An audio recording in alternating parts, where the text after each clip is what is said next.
Hey there everyone, and welcome back to the series I like to do every year, where we look at all the monsters that came out in the last year. So this goes from anniversary to anniversary. We're talking about the 6th year of the game up until the 6th anniversary. So this is a couple of months late. I'm not including the monsters that have come out in the last couple of months. It's just going to be till the end of October, including Halloween. So this is the first video where we're going to talk through all the Earth monsters. Because it's the first, I'm also going to talk about some of the general stuff that changed in the last year. But first up, I want to say the format of these videos.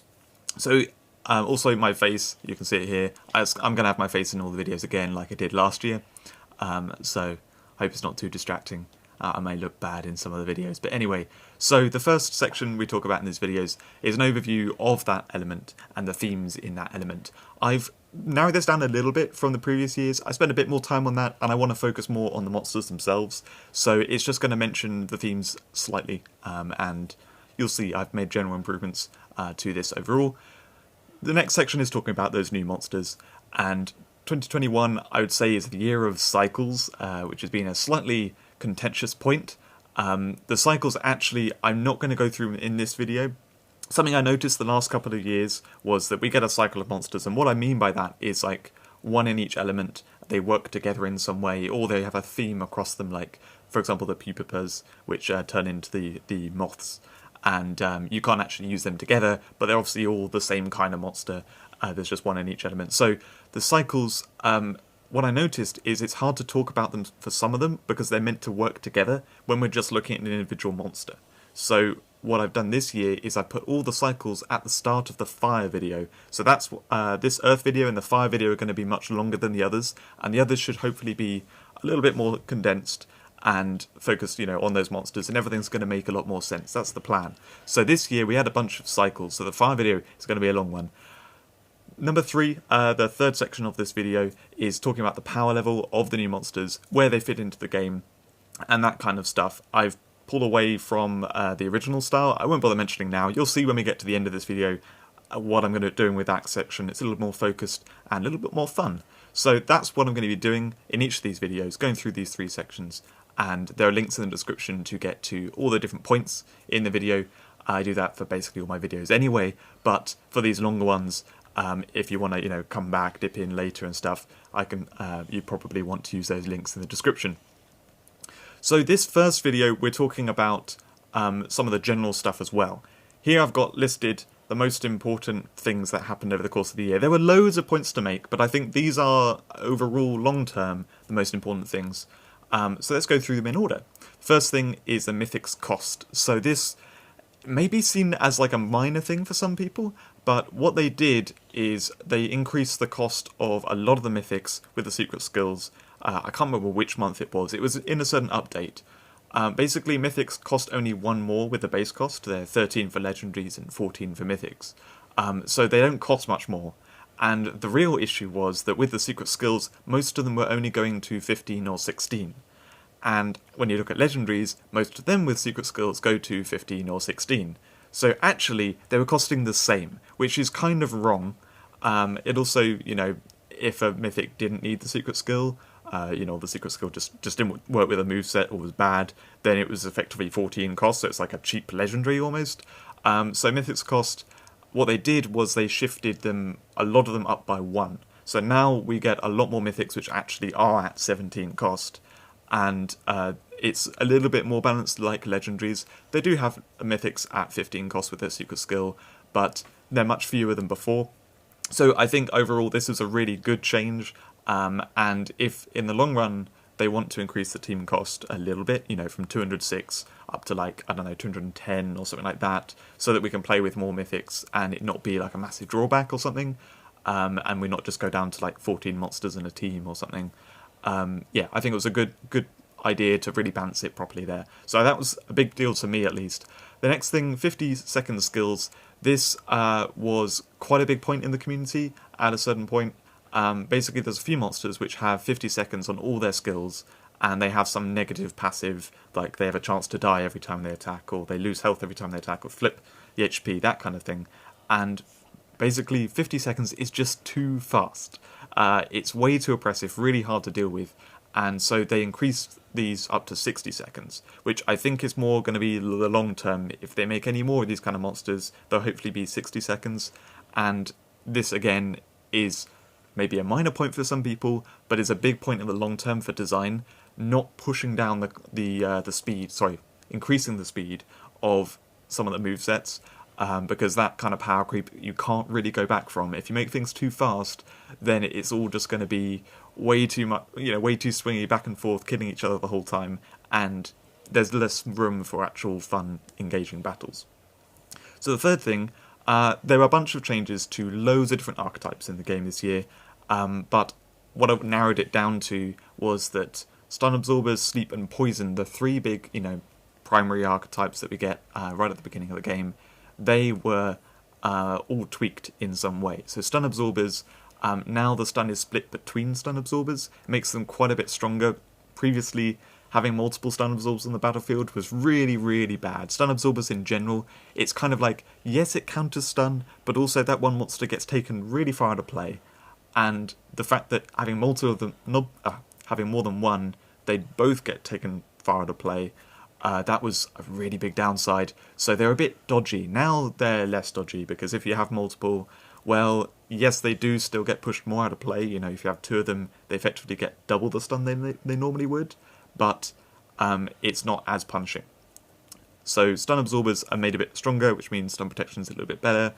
Sleep, the way this changed was that previously sleep lasted 320 seconds, and every time a monster got a turn, it got pushed back by 130 seconds. And that's reduced by their bonus potions, acceleration, that kind of stuff. Now what happens is sleep lasts 300 seconds, so it's been reduced by 20 seconds, and every time they get a turn, it passes 50 seconds. This is like a subtle nerf to sleep. Obviously reducing it by 20 seconds is a nerf. It's only a small nerf, but it is one. The passing a short amount of time, what this means is that when they wake up, they're going to get a turn really quickly. And it's also a lot harder to, say for example, you skip behind them, they get pushed back by 130, then you hit them down to hold ground or whatever, and then something else finishes them off. Well, now you can only do that if those two monsters are in that 50-second window to put it to hold ground and then finish it off. So it's a nice subtle nerf to sleep, which I think is actually a very, very clever way of doing it, where it hasn't actually nerfed sleep's control aspect, but it makes it harder to, easier to counter, and harder to maybe exploit that sleep in a way that you previously could. Poison, what they did, it's mainly on like the poison passives, the entrance passives. They can't trigger in the first 100 seconds of a battle. This is because there are some really oppressive poison front lines. I'm glad this is there, because poison front lines can be a bit awkward, and it also was restricting their design a bit, that they couldn't do certain fast poison things because you could always just bring a toxic entrance in and then get sweeping like mad. Poison sweeping is very oppressive when it works, and in the front line that kind of thing's really nasty. So each of those three main archetypes got changed this year, for the better, I would say. They're very, very positive changes. And then Raw and Mark, so Raw, now the seconds was increased to the normal numbers. Previously Raw moves were faster. That's a good change, really, because the fact that it can bypass protectors is a benefit enough anyway that it doesn't need to have the lower seconds cost as well. Mark monsters, they now are not just poison immune, they also have half stun to them, which is a very nice change. And then also we got like Roaring Entrance and some monster changes. These are a little bit more, they're positive but also maybe negative. So Roaring Entrance, previously, if something died to poison, as another monster got a turn, then the Roaring Entrance monster would come in but 1 second behind the monster that just got a turn. Now what happens is it pushes in front, which is intuitive for people who are thinking about Roaring Entrance as like they always get a turn instantly, but it also means it's harder to counter Roaring Entrance, because previously you could exploit that poison thing to be able to kill a Roaring Entrance monster before it got a turn. And I felt like that was a quite important counter. It wasn't a nasty counter, it only lined up sometimes, but the fact that there was a counter I thought was a good thing, which is why I'm bit negative on that one, but I can see the positives as well. And summon monster changes. Now summon monsters come with full stats, they come with full speed, all that kind of stuff. It's far more intuitive. It's very good with that. In fact, Baby Summon has since been changed in this sort of next year, so that Baby Summon monsters come with the full stats, but also with the bonus of the monster that made them, and any buff as well. If they're in PvE and it's a buffed enemy and it does Baby Summon it, makes them buffed as well. Moving on to the next point, battle timer and buff icons. So what I'm talking about here is the recent battle timer change, so we can see the seconds in the battle that have passed from the start of the battle. So previously, things that said, like, doesn't happen for the first 100 seconds of the battle, well, we just like kind of had a rough idea of that 100 seconds. Or if you sleep something, you have to kind of keep track of the seconds of when it's going to end. I still need to get into the habit of, whenever a sleep happens, looking at the timer, and then so knowing when it's going to end. But I'm sure I'll get there eventually. Really, really useful to help people track that stuff. There's enough going on in the game that it's useful to be able to track that stuff. And there's the thing as well that, like, there's about 30 seconds at the start of a battle before any monster gets a turn, which people won't know unless they look on the forum and read my guides or something. So that's useful. Similarly, buff icons, being able to see more of the things that are going on, what's stun immune, that kind of stuff, without having to know every single monster's moveset, is a really good thing. Years ago, when some of this stuff was done, like, you used to originally not see, if, say, you had Sleep Killer, and there was a target for Sleep Killer that was going to do critical damage on the enemy team, you used to not even be able to see which one of the enemies was weak to Sleep Killer.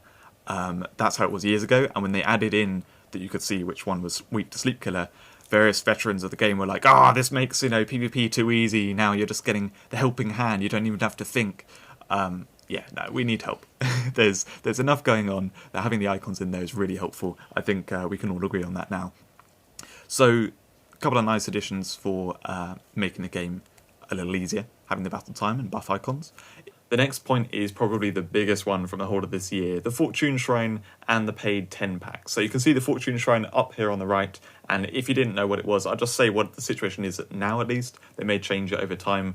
Basically, twice a month we get the Fortune Shrine coming up, and as long as you have 500 gems, you get an extra, it's slightly over 200 gems on average, which means that basically our free gems are tripled. So if you were to do all the events and everything, all the content that comes out, you would get about 200 to 250 gems each month. And this is then tripling that for simply logging in and hoarding 500 gems.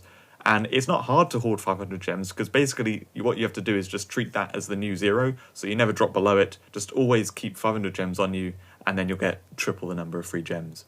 What this does to the game is fairly significant. So Legendaries are now just a piss take to get. They're really easy to hatch because we just got enough gems to easily get them. Mythics are affordable, so people can awaken Mythics. In a year or two, I think a lot of people are going to be playing with awakened Mythics. That is where things are heading. And in PvP, like, people will probably look back at videos on YouTube and be like, why are people not playing Mythics? And they won't realise that the number of free gems in the past was so few in comparison. So if you're not hoarding 500 gems, definitely do that. Absolutely keep 500 gems hoarded and take advantage of the Fortune Shrine. And if you're a veteran in the game, or if you've got a good collection, I would recommend maybe shifting your focus towards Mythics and just kind of getting the Legendaries along the way, because while it would be good to advance your collection of Legendaries, you'll probably end up getting duplicates of them and that kind of stuff more so while you're going for these the Mythics. I'm going to be releasing both a guide and a video guide in the near future on my channel for egg hatching and what to do with your gems for different stages of players, because I think it's definitely a topic that's worthy of a guide now. So that'll be coming out on my channel soon. One of the weird things this does is you'd think, okay, well, this is going to close the gap between free players and the big spenders. And yes, it does do that, and we did kind of need that a little bit.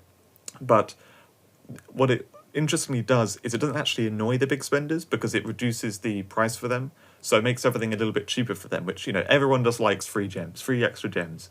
But one of the things that I find most interesting is the mid-tier players, the people who do some spending, but they don't whale. They don't just spend to awaken Mythics, but they want to spend for some kind of advantage.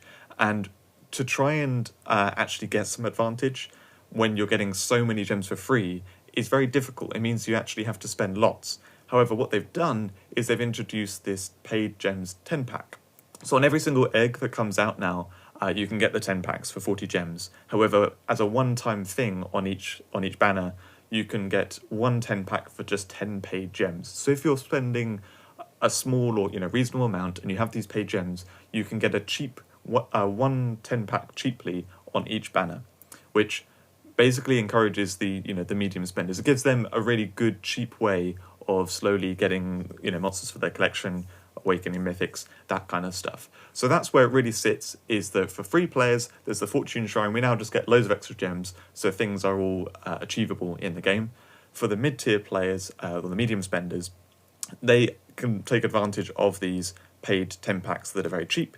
And for the big spenders, well, things are now a bit cheaper. You don't have to wail quite so much because you're getting a lot more free gems to help you along the way. So that all said, I was super positive about it. I actually hated the Fortune Shrine when it came out. I'm not going to go into real depth why I hated it. One of the big points was that I prefer gems to be earned from playing rather than just like randomly logging in twice a month and getting a load of gems for free. But it depends what works for the company, and giving people free stuff works well. So that's how it is, and there are big positives for that. So the next couple of things are monster redesigns, and number 7, though, is a really big one for new players. Dalakan and Nightmare, we'll see these on the next slide, so I'll talk about them properly there. But they are 2 monsters that we get from the islands. That is a nice combo together that then they turn into Knight Rider, a fully bonus Knight Rider. It's an amazing setup for the beginning of the game to do a lot of the PvE content. We talked about Chronoceros a while ago in the past. There's also now Abyss Soldier Poseidon, which is a free stun counter in the shop. They've released some stuff this year, which is really good for new players. The Fortune Shrine, really good for free players. So I think they've done some really good stuff for the game this year. The last one, number 8, is a redesign of Flocculosaurus, Dosikian, and Goldtail, which we're going to look at in a second. So let's move over to the next slide. So what we're looking at here is Dalakan and Nightmare, then working together to polymerize into Knight Rider. So the way this works as a strategy is you probably use a protector to help it kind of work, but Dalakan is very fast and uses 1-on-1, so hopefully then just one enemy is awake, and that one enemy hopefully doesn't kill Dalakan or Nightmare in that 100 seconds, which is why you maybe want a protector there. And so then with the Dalakan, you just skip a bit more behind these monsters till 100 seconds has passed from its first turn, and then it can polymerize, sacrificing both of them to turn into a Knight Rider. That Knight Rider is fully potted, so it's +9, really powerful, and you can then ideally use Survivor to chip its health down from a little bit below 100%, and then you use Instant Overwatch and Life Flip to put it just above 1 HP and Overwatched, and then it will Desperate All on the next turn, and then as soon as it gets hit, it will get another turn, won't die because of the whole ground, and then do Desperate All again. It one-shots things really easy with Desperate All, and because things are still sleeping, you have enough time to set that up on the Knight Rider, or you could go for the Survivor route on it. It's a really, really good combo that's very powerful and can carry everyone through the early stages of PvE. So if you're new to the game and happening across this video, then this is something I highly recommend you go for. It's a very cool thing. Shikeo Toko is a new YouTuber this year, and he has a brilliant video on it, as you can see me writing here, and there's a link to that in the description below if you want to go see this in practice, how it works, where to get those monsters. He covers it very well there. He in general has been a big YouTuber that's come out this year. There are other YouTubers which have come out, and I've got a thread on the forum for that. So in the description as well, there's a link to the forum thread where I have links to all the different YouTubers. I try to keep it up to date. If you know of any YouTubers who aren't on there, it doesn't matter what time it is, whether you're watching this as it's come out or at a later point, let me know. Message me on the forum or comment on one of my videos. Give me a link to their YouTube channel and I will add them to that thread. A couple of the people who are maybe a bit more unique, that have are newish to YouTube, that I personally like. There's a guy called Slayer YouTube, or Slayer YT. who mainly posts PvP videos, and he's someone who, I mean it in absolutely no kind of condescending way. When he started on YouTube, he was a fairly newer kind of player, and for veterans like myself, it's really hard sometimes to watch newer players playing PvP because they make mistakes. Their teams aren't the best. They're playing against really bad players, that kind of stuff. It's hard to watch it and kind of really respect it and enjoy it. But I noticed on his playing that he was doing surprisingly well for where he was, and over the course of this year, me watching him, he's quickly grown to probably my favourite YouTuber for Near Monsters. He plays really well. He builds great teams. He's really developed and learned amazingly well. So I highly recommend you go check him out if you want PvP content. There's also a guy called ET who is one of the other few YouTubers who actually puts his own voice into videos, which is good fun. So yeah, there's some great YouTubers out there if you want to go check them out. And like I said, there's a thread in the link. There's a link to the thread in the description below if you want to go check that out. So next we have the 3 monsters that got reworked this year.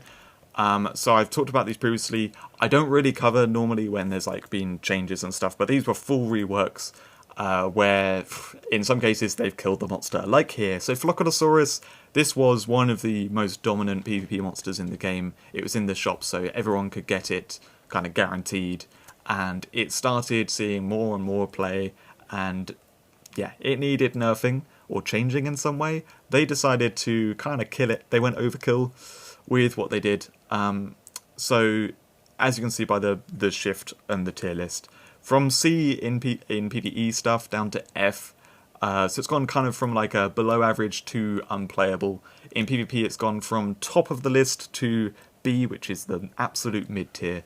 Yeah, this still has the aggressive entrance, so it comes in and hurts things, but rather than having stun immunity and dual Slayerbane, which was just a really nice guarantee kind of setup for PvP, doing good damage, being reliable, it's now got single Slayerbane, which, bear in mind, with the tankier monsters that have been coming out this year and the Mythics, Slayerbane is kind of bad on a monster that isn't full attack. It's fine, but not good enough by itself. And then the other moves are too situational that it just doesn't really do enough. And having sleep immunity is okay, but it doesn't really fit the moveset. So this monster, it's okay in some certain setups that you want to use it for, but it's not a reliable thing and not as good as it used to be. The second rework was Goldtail we're talking about next. Goldtail, so this was the classic PvE sleep lock monster. Potent sleep was 50 seconds, and they changed it to 100 seconds, which has made it far, far worse. So originally, the moveset was just all about that. Everything else was terrible on it. So what they did is try to make the other stuff a little bit better. So now it's got Purify, it's got Stealthy Entrance, which helps it get to that first turn a bit better. And it's got the Link Shield All, which I think it had already, I'm not entirely sure. But yeah, so this monster is definitely a lot weaker, as you can see by the tier list changes. I know a lot of people were upset about this, because it was one of the absolute classic monsters in the game, one of the best original monsters. But one thing I will say for it, though, is there was a certain setup which is one of the most viable setups for using this in PvP, and that is one-on-one, and use it with, say, Jackal Hotep or something else that you can pull out of the battle to then swap in Goldtail after you've used the one-on-one. Because the one-on-one gives you a lot of control over the battle, which then you can chain into a sleep lock using Goldtail. Now, Goldtail's sleep lock potential is a lot worse because Potent Sleep's been nerfed. However, it has now got Purify, so if you use it in a one-on-one setup with, say, Jackalope, you swap it in, you can then Purify and then start doing the sleep, which means there's a lot more potential for you utilising that situation, because you can, wake up your other sleeping teammates before you do the sleep lock that you're trying to do. So I think there's some potential for it, but it is definitely a lot weaker now, unfortunately. So yeah, let's move on to the next one. So the third rework is Destikia. Now this is the big one I want to talk about, because this monster was being played massively in PvP. It was like an all-star, and it has got slightly weaker with the rework, but a lot of people overreacted to it and said it was bad. This is actually, I would say, one of the best monsters in the game for newer players. Originally this was the best monster in the shop to get. I think it's still up there as absolutely one of the best shop monsters to get. So the reason is it's really good stun protection. This is like one of the best stun absorbers at Legendary, because it's still got the shield field. So if it gets stunned out of play, you're still going to be shielding every monster that enters. So it's not a stun absorber they can stun out of play and then just leave. It's going to be doing actually the as much as it would be doing really if it was in play as if it's out of play. So it's really good stun protection that has no killer weaknesses. It's got high defense. Cannibalized token is very useful for countering the token disruption stuff. You can use it with your own tokens to heal your team. It's Purify, which is nice, so it doesn't just protect from stun, it also protects from sleep and poison, as long as it's still in play. And then, if it happens to survive long enough, it has Survivor. Basically, it's a fast little chip damage move most of the time. But yeah, really, really strong stun protection, because it has that shield field passive that is so powerful. So, still a really good monster, one I would definitely recommend for people who are newer to the game. If you're looking at the shop, you're wondering what to buy, just seek in one of the best options. So we've talked through the general changes and, some of the specific changes and some of the monster reworks. Now we're going to look at some of the stats changes and design changes that have happened over the last year, where things are going, the kind of direction. So what we're looking at here is the types table of all the Legendaries and Mythics. And as you can see in the bottom right of each of the tables, we've gone from 246 Legendaries and Mythics up to 281 in the last year. The main thing is the number of humanoids. So we get most of the Mythics being waifu, and almost all of them are humanoids, which means the humanoid count is increasing drastically, really fast. It's nearly overtaking dragons, which dragons were previously the big standout. There were barely any humanoids at all, if you look at 2019 and before then. And the last 2 years, we've ramped up. We've got now almost as many humanoids as dragons. Other than that, it's pretty much like everything's just gone up by a bit. There's been quite a nice little spread of things. Union attack and that kind of stuff is getting supported a bit more. It's going to be more viable in the future as we get more of the types which, are in that type, so they can use their union attack. But yeah, so humanoids are becoming more and more a thing. If this continues, humanoid killer moves are going to be really, really big in the game, especially if people are going to be playing with more mythics, which they are the waifu, they are the humanoids. That may end up becoming quite a big part of PvP, is humanoid killer stuff. Now we're looking at the stats. So the stats here, there's a lot of tables here. I'm not going to go through all of them. Let's just talk about the left first of all. This is the new monsters coming into the game. Talking about 2019, 2020, 2021. Got the tables there. The number of total monsters coming out on those years, it was 95 in 2019, 81 in 2020, and then 70 in 2021. So they're slowing down the release of monsters, which I don't think is a bad thing, because there's a huge foundation there. A huge pool of monsters. We don't need loads of new monsters coming in. Like, for newer players starting, there's enough. For the veteran players, we just need some coming in to keep it fresh, keep us going for stuff and not leaving the game. And 70 is like 1 every 5 days, so I would say that's enough, really. Yeah, that's all I'm going to say about that. I've mainly put these tables up here, so if you want to see some of the numbers on this stuff, it's available to you, rather than it just being my personal stuff that I look at and nobody else knows about. So the stat distribution, I am going to go through these tables just quickly. Stat distribution, because this is a percentage, it's not so clear how much this is changing, because you need a lot of new monsters coming in to really shift the percentage a lot. But ultimately what's happening here is things are going more towards the tanky side, the standard defense and the full defense monsters. Those have increased year on year, percentage-wise, which, like I said, it's percentage-wise, so it's still taking into account all the previous monsters that were like low defense. There is, a lot coming in, and that'll be clear when we look at the bottom table, how much is on the high defense side. But yeah, that's where things are shifting in terms of the stat distributions. In terms of the speed, things are getting slower. So the easiest way to look at this is the average column, where you can see it was 56.8% 2019, it's then dipped by 1.4% and then dipped by 0.9%. Yeah, things are getting slower. So we're getting slow tanky monsters. That's the general trend of how design is going, which I think is kind of a good thing. I would generally say that I like when it's slow and tanky monsters, when there's a bit more wiggle room for like moves not killing monsters and just not just one-shotting monsters. There's more opportunity to play back and forth, and when everything's fast as well, it can be a bit too much back and forth. Similarly, I want to say, because it is a percentage and you're adding to the overall count, those shifts in percentage of the average speed, for example, may look small, but they're actually quite a bit bigger than it looks. So now looking at the bottom table, this is the new Legendaries and Mythics from 2021 specifically, and on the left hand side I have the stats of them, and on the right hand side I have the speed of them, which are the same categories as the above two tables. And what you'll see on the left hand side is there are a lot more monsters in that standard defense column. That is kind of the new norm almost.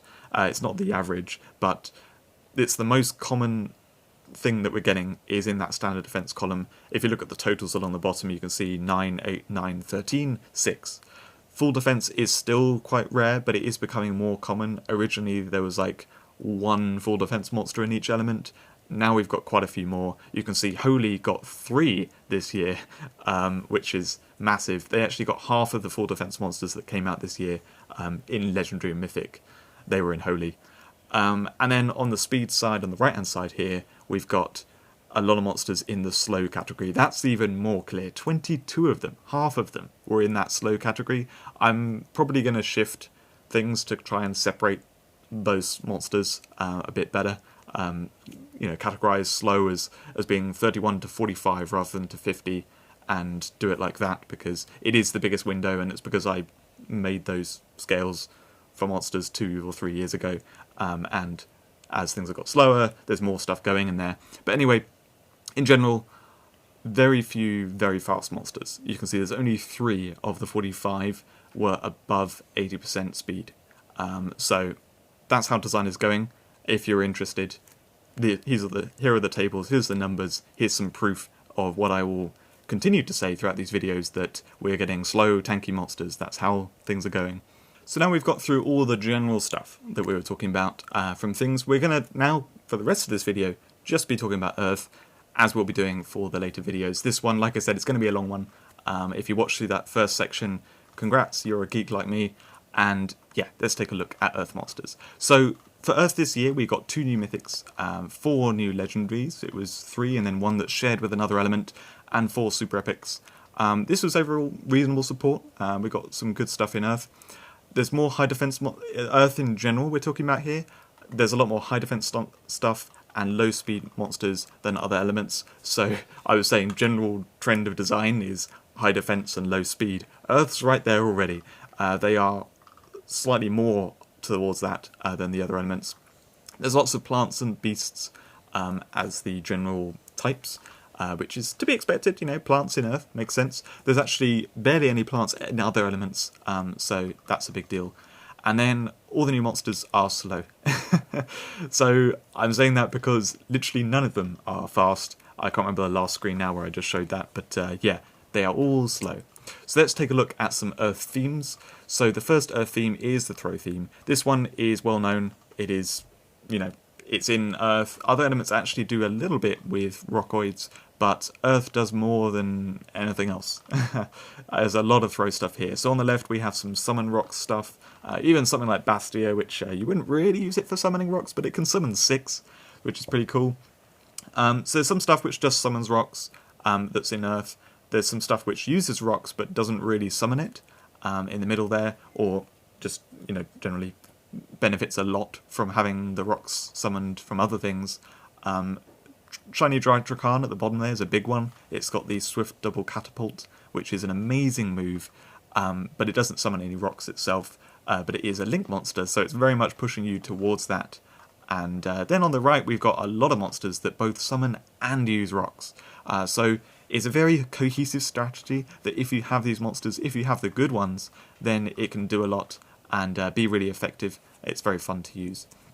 The next theme we have is the Protector / Retribution theme. So I decided to combine these because they do actually work really well together. I think Earth has some nice synergy going on with that, with like how so much stuff feeds into Throw, and then you've got here Protectors and Retribution working together. So I'm going to say it if it's not immediately obvious. The reason why they work together is because if monsters are killing your Protectors, they're not killing the Retribution monsters, and it charges Retribution.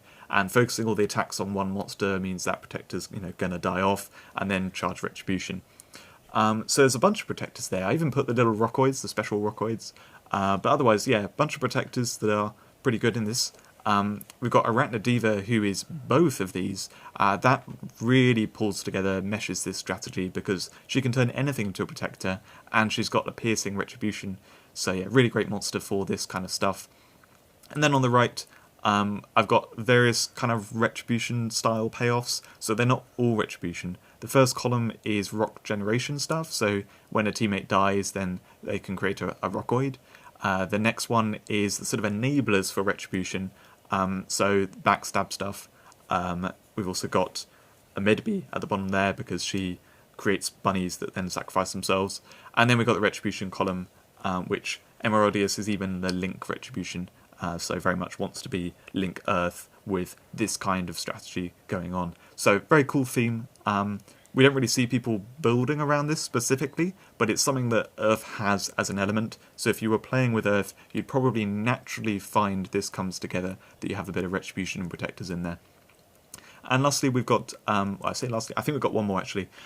We've got the Poison theme here. So this has come out a bit more in recent years, and you can see on the left I've got as the Poison as a minor aspect of them. They're not really something you necessarily put into a Poison team, but they do have some poison on them. The Mass Poison, this is monsters which can poison a lot of monsters on the battlefield. So you've got like, the Toxic Entrance, Auto Poison, that kind of stuff. So these are kind of the things which enable poison as a theme in Earth, and you can very much, use them together or whatever. And then on the right we have the Poison Sweepers, which 2 of those are actually Link Earth Poison Sweepers. So yeah, you can build around poison. It's definitely a thing in Earth nowadays that you can do. And then lastly we have the sub-theme. Oh no, we don't have a sub-theme. Oh, I'm confusing myself. I'm sorry, that was it for the themes. Now let's talk about the new monsters. So first up we have the Super Epic. This is Crystal Worm Viridius, but this is part of a cycle that I'm not going to talk about here, because it's going to be at the start of the Fire video. You'll see some various monsters throughout this year's season is the monsters which I'll just say I'm not going to talk about it here. So this monster, I'll talk about it there. It's one of the weaker ones in that, and yeah, we'll take a look at it in the next video. The second Super Epic is Joker Dragon. Now this is an exceptional monster, and I think underplayed. This, and I think it's the next one we're going to be looking at, are 2 Super Epics which have come out this year, which are Stun Protection, and the other one gets played way more than this, even though I think this one actually is stronger. It's just a bit more, you have to build around it, maybe. So Joker Dragon, the cool thing about this is it has the move Betray. So by itself, the passives are very good. It's a stun absorber. If it gets stunned out of play, it doesn't just sit there, it dies, which is a much better way of doing it. And then it's got Gravity Field, so you can put this in the front line and it stops a lot of the kind of things which people try to do with their front lines. It's also then got Knockback Next, so it can really mess that up. Send Back Next, so you can do something cool with your own front line, maybe have a monster next in line that's a bit more situational, and because this has high speed, then you can look at the situation and decide, actually, I don't want it this battle, I'm going to send it back to the end of the team. Scale Breaker's just the damage move for passing time if you don't want to knock anything back. And then, after 100 seconds has passed, if you don't need it as a stun absorber, you can kill any enemy of your choice and give them the Joker Dragon. So what's really cool about this is when they have it, you can leave it alive. You can build your team to not have reptiles in, so then all it can really do is the Knockback Next. And it can't use Betray to go back to your team, so they are stuck with it. You can leave it alive the whole battle. It does mean, though, you can't play with reptiles, you can't play with stun, and you can't play with stuff that wants to remove itself from the battlefield that Gravity Field would stop. But you get an almost constant Gravity Field for the battle and that kind of thing. So in PvE, you can exploit this really easily. That's why I've got it up at S+. I think it's amazing in PvE, where you can get all the benefit, easily build around it, and leave it as dead weight in the enemy team. PvP, you can do that too. It doesn't always work amazingly, but I've found that it's a nightmare to face. If you meet this and you're not prepared and you can't kill it off or something, it's going to wreck you. And for a super epic, it does a lot. It's very powerful. Next we have not the one I was mentioning just now, we have Shield Dragon. This, first off, I have to say, the art for this is really cool. I don't know if it's inspired from anything in particular, but I love this artwork. I think it's very cool.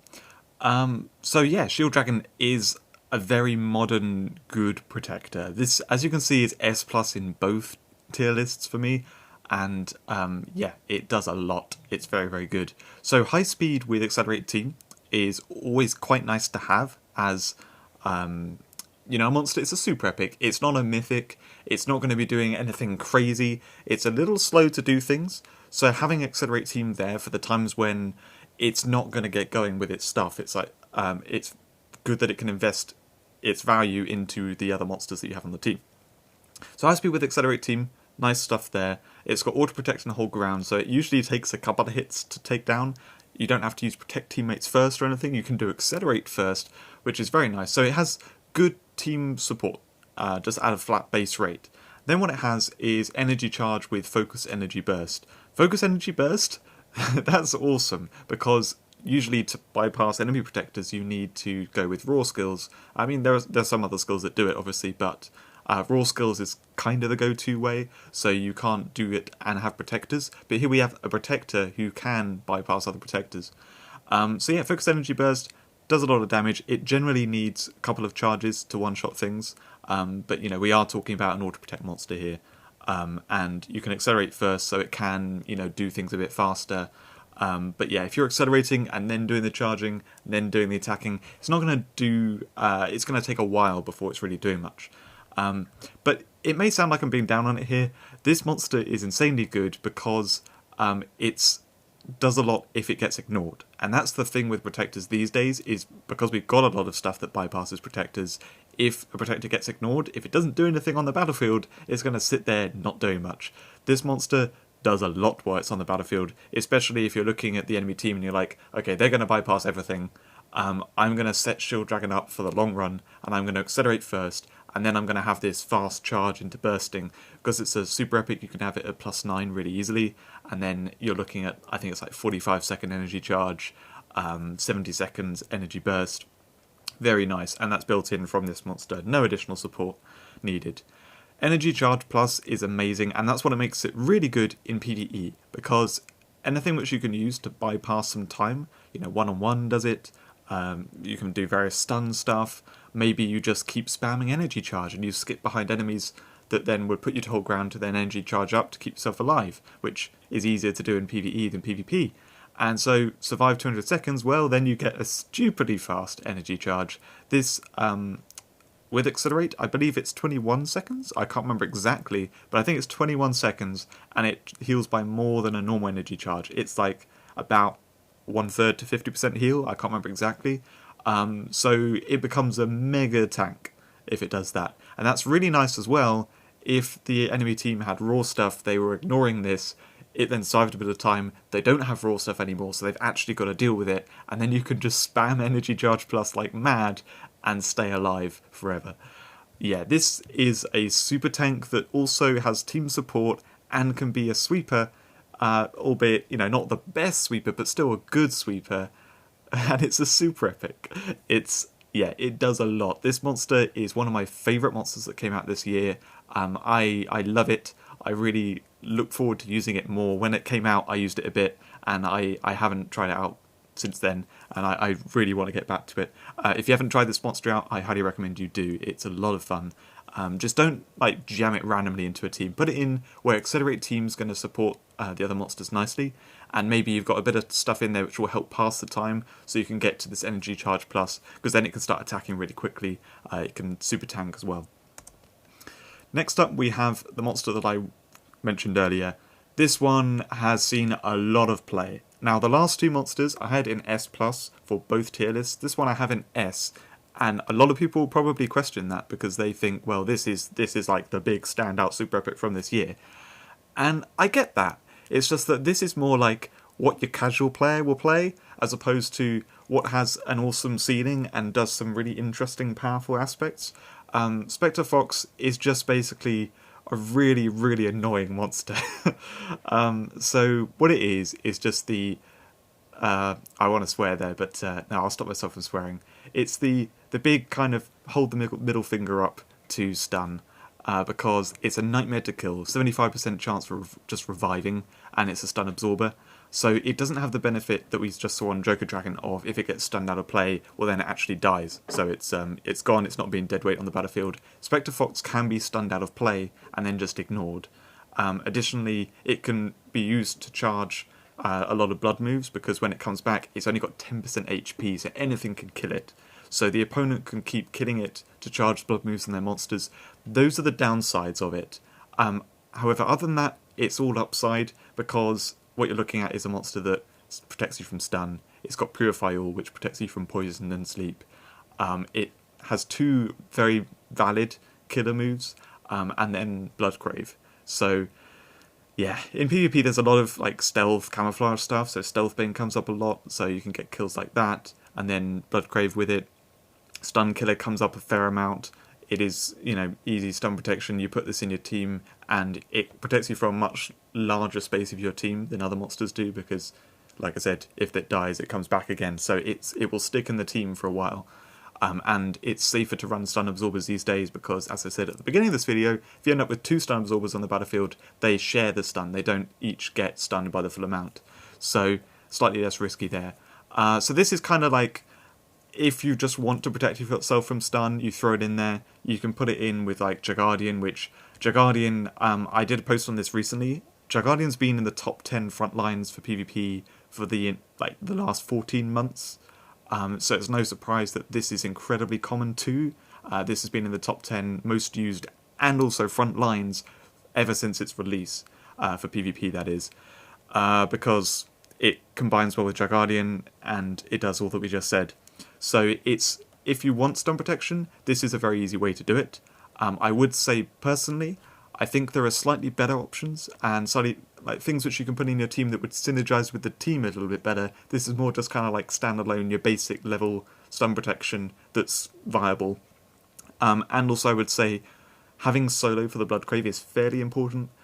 You don't really want other earth monsters around, because otherwise you are stuck to those killer moves. So after you've got no targets for those, it doesn't really do a whole lot. But anyway, that's enough on Spectre Fox. I just wanted to give my 2 cents on it, because I know a lot of people absolutely love it, and I do want to give another perspective on that.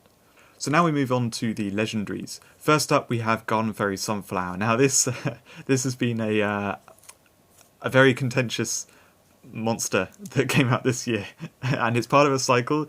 I'm not going to talk about it at length here because we're going to talk about cycles in the next video, in the fire video. But what I will do for the Garden Fairies is I will talk about them outside of use with other Garden Fairies when we talk about them in the videos. So at this point I'm going to talk about Garden Fairy Sunflower by itself in a team. So this, when it came out, was very, very powerful, and annoyed a lot of people because of the unwanted aura passive. So as teammates die, and of Sunflower, the other teammates, the other monsters, when they die, it puts a bronze shell onto the enemy's team. That is really annoying disruption for the opponent. It means that if you're playing against Sunflower, you've basically got to kill her first, or you can only kill like maybe 1 or 2 other enemies before you kill her. She's a pretty high priority target. And so if you put her with other high priority stuff, or just like other high quality monsters, she tends to work really well because they have to focus on her first, and so the other monsters get going. It's kind of like when you use protectors with strong monsters. The protectors have to be dealt with first, usually, and then it means that the other monsters get to do their thing. So yeah, that's kind of how she fits in a team, is basically being an annoying monster that has to be dealt with. And then she's got dual confidence strike, so if she hasn't been hurt at all, then she can kill 2 things. Vigor Slayer Break's also pretty nice, only 100 seconds on that to kill something. She does have to be on a high health for it, but yeah, that's what she does really. Just a bit of damage stuff and annoying to kill. What made her really annoying on a release was instead of defensive mode, she had hardened carapace. So it's the flipped side of that. So rather than when on low HP defense buff, it's when she's on high HP she's got the defense buff, which meant that she was ridiculously tanky from the get-go at high HP. So she's really hard to actually kill off first before then dealing with other things. Now she's a lot more balanced and ultimately a very good monster for PvP.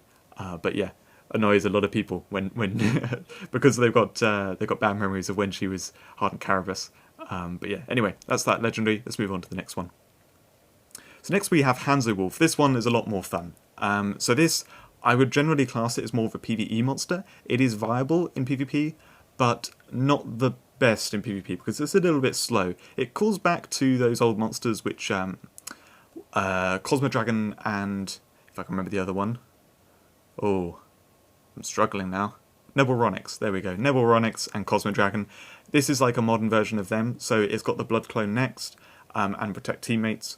I think, yeah, Cosmo Dragon and Nebelronix, they don't do Blood Clone next, they do Blood Clone at the back of the team. And this one, rather than having the Death Revenge, killing a random enemy, it's got Petrify Revenge. So it will turn one enemy into a Rockoid, the thing that kills it. So the idea is, you clone this, and then you protect with it. The new one comes in, it comes in stealthed, so it's really hard to deal with before killing this first one. And then when the first one's gone, the second one can then blood clone, because they've got solo blood clone. So it can only do it if there's only one on the battlefield.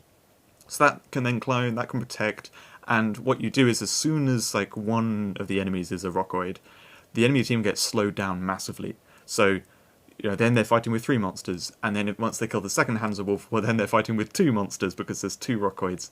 And so if you can then abuse those Rockoids by bypassing them, you can really mess up someone's team. We called it a Rocklock, and when Rocklock was viable in PvP, it's now been nerfed a bit. But yeah, it was brutal, absolutely brutal, because the other person just couldn't do anything, and it even like blocked raw skills and that kind of stuff.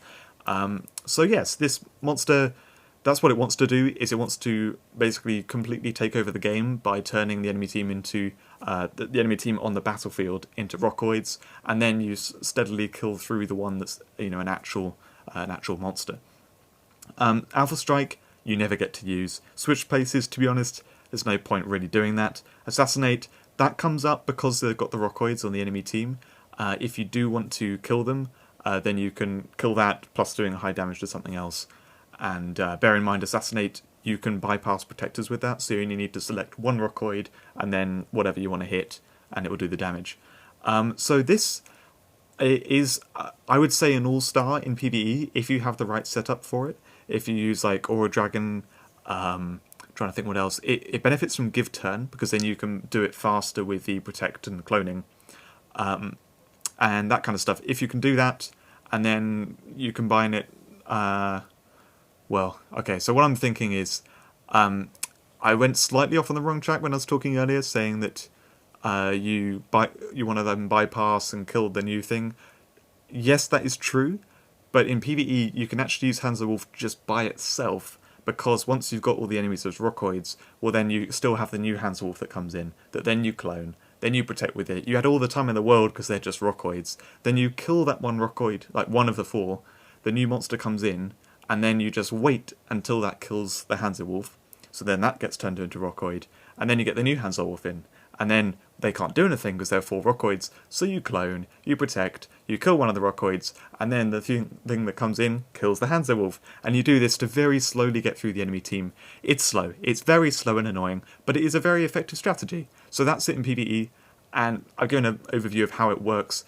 It's a brilliant monster, I find it fun, I think it's a cool design, and I think it strikes the right balance where it's not strong enough that it's like really oppressive in PvP. It's like viable but not amazing, and so I think they did a great job designing this. The next legendary is Jungle Flipper, but this is part of the dolphin cycle, so I'm not really going to talk about it here, especially because it does really want to get used with the other dolphins. So by itself, Raw Catapult just about kills legendaries. It's not 100% reliable on the high HP legendaries, but it doesn't one-shot mythics. It's fine. It's a tanky monster that can pierce and kill every 160 seconds if you've got those things to sacrifice, and it creates to itself. So it's a fine monster. It's good. It's just that the other moves on it, talking particularly Defang and Dual Throw, they're not usable unless you actually use it with the other dolphins. So if you're using it by itself, it's for raw catapult and just being a tanky monster, basically. So yeah, that's Jungle Flipper. We'll talk about it more in the next video. So what we actually have next to talk about is Pityagon. Now Pityagon, this is an awesome monster. It's really good fun. It's got this element shift idea, which we'll see on one other monster this year. It's why I've got the 0.5 type stuff, because Pityagon can be either earth or fire, and this is a link monster, so basically you can use it in either link earth or link fire. You can't use that move in the battle, so you've got to pick before the battle, but it fits those things. So the important bit to home in on first is the two moves Link Catapult and Link Poison Eater. So they are very efficiently costed at 100 seconds and 50 seconds. Link Poison Eater, though, this doesn't do very high damage. It's going to 2, maybe even 3 shot things. The thing that's a lot better here is the Link Catapult, because that will one-shot. Link Catapult has a higher damage multiplier than normal Catapult. It's 0.6, which means this does, I think, towards 5,000 damage. So it easily one-shots most things, just not the high HP Mythics. But yeah, easily get kills every 100 seconds with that. And Earth, as we saw at the beginning, the whole throw theme, it easily makes rocks. So this monster can do the 100 second piercing, which, we talked about Jungle Flipper just now, 160 second with the raw catapult. This is 100 seconds, which is, better. So that's pretty cool, and that's why I'm talking about it here rather than in fire, because they're quite kind of obviously. Catapult is for the earth, Poison Eater is for the fire. They fit into those elements more. So I do think it's slightly better in Link Earth for that reason, is that you can easily create that setup for the catapult. And then you want 2 kills, and then you do the Link Bloodthirst, which is only 70 seconds. So this is very much a Link monster, as you can see. Pretty obvious. You've got to use it Link Earth or Link Fire. And then it's a nice tanky piercing sweeper or just fast sweeper. And it's got stun bisector. So this is stun protection for your team on top of being a tanky sweeper, which is really, really nice. It's heavy support for both Link Earth and Link Fire. And Unmovable makes it just a little bit better as stun protection, because they can't get rid of it in that way. What else to say about it? Oh yeah, so it hasn't got any killer weakness. So as stun protection, one of the big downsides of some stun protection, like stun counters, is they're weak to Chrono Killer. This is not weak to any killer move, so it's quite a bit harder to get rid of, and just does a lot when it's on the battlefield. So yeah, really strong monster. The only reason why I've got it down in C tier for PvE is because the PvE tier list, basically if there's a build around to make the monster work, then it gets pushed down in the tier list. So because this is limited to Link teams, it does push it down quite a bit, because you need a good Link setup to really make this monster shine. So we've got 2 mythics to talk about in Earth. The first one is Lime, and I'm just going to be straight up and honest with you. I don't like this monster. I think it's pretty shit. This doesn't really do much, and it's hard to build around to really get massive synergy out of. So the thing to note first, I guess, is the Gaia Awakening. So if there's any plant monster on the battlefield, if you have any friendly plant monster, then it's doubled in stats, which basically means it's really tanky, because it hasn't really got any damage move that cares about its attack. So it's stupidly tanky, but very slow. And the things that it does are very slow, I mean in speed-wise, but the things that it does is also quite slow, because it can add bronze shells to the enemy team at a low speed. It wants to basically mess around with bronze shells. It adds 1 to yours, 1 to theirs. You can turn your one into... or anything? Yes, you can kill anything, any teammate, to turn it into a stun protector, which it can do repeatedly, which is quite nice. And then if you have a bronze shell or super shell and they don't, then you can kill any enemy of your choice. Otherwise you're giving them the bronze shells, and it's worth noting, of course, the super shells and bronze shells are fire, so they charge this double counter slash, so you can kill it and any other enemy of your choice. It works, it does stuff, it's just a bit slow and not really good enough compared to other things which you can build around or synergize with other things to make more powerful. So that's all I'm really going to say on this monster. I don't think there's a whole lot to go into, and I don't want to talk in depth on it. It's just not that brilliant. The second Mythic is similarly not that brilliant. I have it in F tier for both, which is just, absolute bottom. The good news though, tier 1 on the second form. The second form's just as good as the final form, which is shit.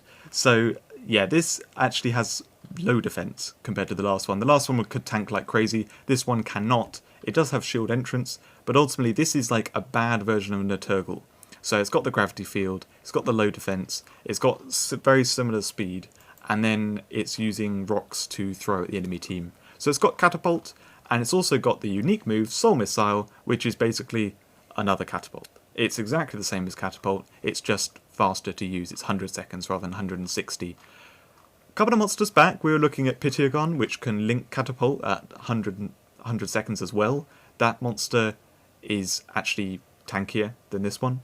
Doesn't have the shield entrance, but it's basically tankier. Offers stun protection, offers 70-second killing as well. Yeah, that's kind of better than this Mythic. Yeah, there's not a whole lot going on here. One of the very niche things that it does is it can kill teammates indefinitely with the unwanted morph, and it's summoning at the back of the team. So this can kill off your own team if you want to do that for something in particular. The secret skill is very awkward to use. I don't really see much use for it. I can guess the idea is you do that and then the Soul Missile is only 70 seconds, but you really need to have loads of rocks in your team in order to use this as a payoff, and I think there are better payoffs for having loads of rocks in your team, so there's not really much more to be said about this monster. And that was it for the Mythics. We only had 2 and they were both terrible. So now we're on to the third section of this video, which is where I talk about, well, you'll see. So the notable additions from this year that I think are worth mentioning, a lot of them you would have seen, in the last few minutes, me rave about them compared to the other monsters. So the first up, we have the 2 stun protection super epics. These are exceptional for PvP. Really, really strong additions. Joker Dragon, I think, should be played more than it is being played. Spectre Fox, I think, should be played less than it's being played. But either way, they're both very strong options for the vast majority of teams. Very little kind of building around necessary for them. You can basically throw them into teams and they do the job. So big additions for the game, and stun has been a big problem in PvP, so it's very nice to see these strong additions for that. Then we've got Pitiogon for Link. This was, the main Link edition this year. Very strong Link support. Does the whole throw stuff, as well as stun protection and nice sweeper. It's, your legendary stun protection as opposed to those 2 super epics, which are brilliant, but they don't really go on the same level as Pitiogon. Then we've got the Rock Lock strategy, which I described in fairly large detail with Hanzo Wolf, that you can use in PvE. Is kind of a thing in PvP as well, but not as strong there. It takes a bit more to kind of actually get going. But yeah, really strong monster that is in the shop as well. I didn't mention that, but if you want to get this monster, it's in the shop. Anyone can get it. Yeah, very, very strong. And lastly, the Protector as well. I raved about Shield Dragon for a while. Very strong Protector that I think is a good kind of example of a modern Protector, of how you can make something that feels like a Protector. It's not super powerful in terms of sweeping, but it can also become a mega tank in the long run, and it works in this kind of modern era where Protectors can be ignored by some monsters. So yeah, really, really great additions to Earth. I like a lot of these monsters, and I think they will stand the test of time as well. So now we look at the Earth monster's strength in general. Props to you if you could pick this up from as I was talking about the monsters. One of the big things this year, Mythics in Earth were just terrible, absolutely terrible. I should say, so I'm doing this for each of the elements, and I'll have this little table at the end with all the pictures in it, and the tier lists, and then you can see across the top, it's the Mythics in PvE and then PvP, then the Legendaries, then the Super Epics, and then finally the Epics, because below Epics don't really have a tier list type thing. So yes, there's a very big curve here that you can see, well, more of a straight line from Mythics at the bottom just doing terribly. Legendaries in PvP, they're a bit higher. PvE, we had Hanzo Wolf, but otherwise, yeah, not really much going on there. And then the Super Epics are just like all at the top. Amazing. Now, this line is generally the case anyway, because Super Epics, there's a lot of bad Super Epics, so most of the ones we get are higher up. But yeah, those Super Epics are exceptional, really, really good. And the Legendaries, we got generally high quality, like, kind of average to high quality for PvP. So yeah, I like what we got in Earth in that regard. But there wasn't really much for PvE here in the Legendaries and Mythics, and the Mythics were just really, really bad. But yeah, so that's where Earth stood this year in terms of general strength. And that's it for this video. So if you made it to the end, well done. This is going to be probably the longest video of them all, but Fire's going to be a bit lengthy as well. And yeah, I hope you enjoyed it. I hope you're inspired to watch the next ones, and that you enjoyed some of the stats and things which I shared at the beginning. I don't know if people enjoy that stuff. Let me know in the comments. So thanks for watching, and I'll see you in a video soon.